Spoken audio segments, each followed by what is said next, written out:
So in your view, what is the main climate problem created by the AI boom at this moment? Semiconductors and data centers use vast quantities of energy.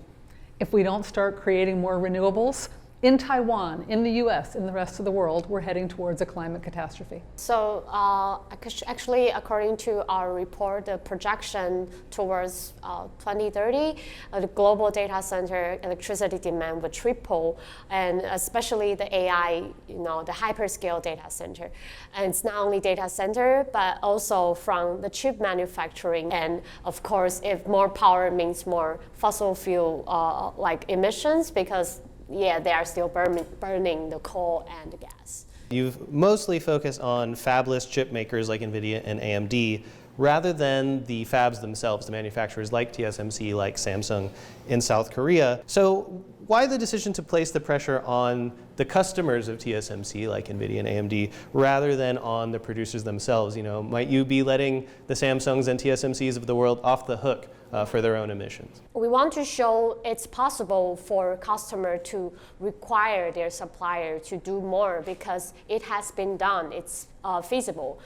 Taking example from Apple or Google, who are doing relatively better in our report, they actually set specific target for their supplier. For example, Apple set by 2030, all suppliers should use 100% renewable for their manufacturing process.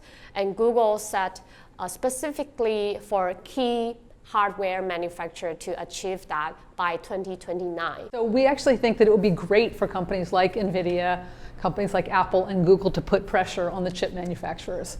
A company like TSMC is not selling to any of us. So they're not responsive to public demand for renewable energy.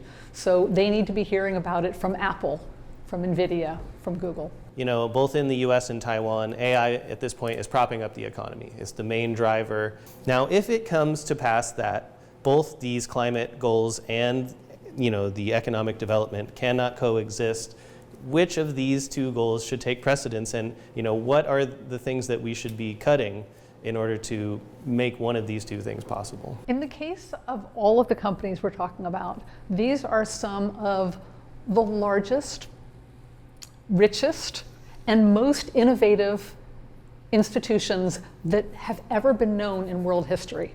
I believe we can do both. I believe that we can invest in renewables and find less energy intensive ways to power AI and also continue the economic growth that AI is bringing.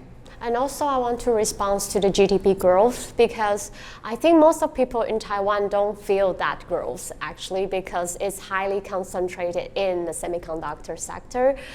So we really want to see a more distributed profit coming from this economic growth. We want to see this economic growth, but at what cost? At the cost of climate crisis, at the cost of extreme weather event. So we believe those companies are capable of designing the system with solution in it.